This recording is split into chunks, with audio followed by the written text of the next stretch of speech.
Delivery करते समय आदमी को अचानक पता चला कि उसके वो माँ बाप जो हर दिन सफाई कर्मचारी बनकर रहते थे, असल में वही अरबपति थे जिनका स्वागत करने के लिए मैनेजर खुद खड़ा था। मैनेजर ने देखा कि आदमी के हाथ से महंगी रेड वाइन का पूरा बॉक्स गलती से टूट गया है, तो गुस्से में आकर उसने उसे सीधे लात मार दी। लेकिन तभी किसी ने कहा, मिस्टर शू फ्रांस वाले अपार्टमेंट से लौट आए हैं, वो छोटे साहब के एडमिशन सेलिब्रेशन के लिए आए हैं। मैनेजर क्या कह रहा था, आदमी को एक शब्द भी सुनाई नहीं दे रहा था। वो बस अपने शानदार कपड़ों में खड़े माँ बाप और छोटे भाई को देखता रह गया। उसे लगा जैसे वो सपना देख रहा हो। तभी उसे समझ आया कि उसके माँ बाप ने उसे पूरे 18 साल तक गरीबी का नाटक करके धोखा दिया। जिनके लिए अरबों की यॉट गिफ्ट करना मामूली बात थी, वही लोग अपने सगे बेटे के सामने हर दिन फटे पुराने सफाई कर्मचारी वाले कपड़े पहनते थे। हर शाम काम से लौटकर जो खाना वो बेटे को देते थे वो असल में कुत्तों का बचा हुआ खाना होता था, क्योंकि उन्हें हमेशा लगता था कि बेटे को गरीबी में पालना ही उसे मजबूत बनाएगा। लेकिन उन्हें बिल्कुल अंदाजा नहीं था कि उनका यही झूठ उनके बेटे की जिंदगी बर्बाद कर देगा। बचपन से न ठीक से खाना मिला, न अच्छे कपड़े। कुपोषण की वजह से उसे पेट का कैंसर हो गया। डॉक्टर ने कह दिया था कि उसके पास अब सिर्फ 1 महीना बचा है। मरने से पहले अपने गरीब माँ बाप के लिए कुछ पैसे छोड़ जाए, इसलिए वो हर दिन कई नौकरियां करके खुद को थका देता था। लेकिन आज डिलीवरी करते वक्त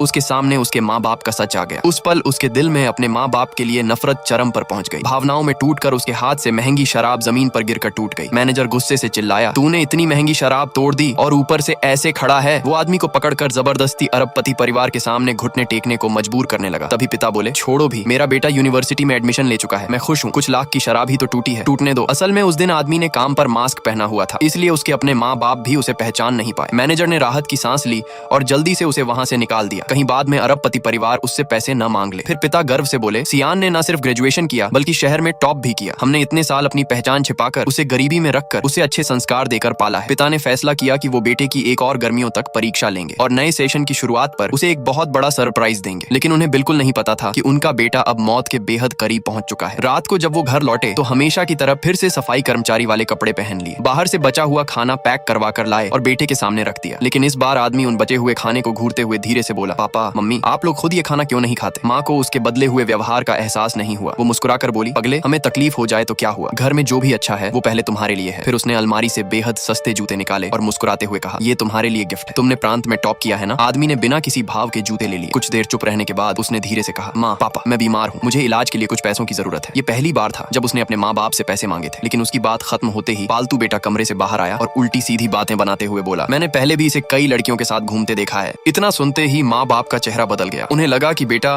बीमारी का बहाना बनाकर उनसे पैसे मांग रहा है, लेकिन उन्हें बिल्कुल अंदाजा नहीं था कि उनका सगा बेटा मौत से लड़ रहा है। सेकंड पार्ट के लिए लाइक, सब्सक्राइब और फॉलो करो।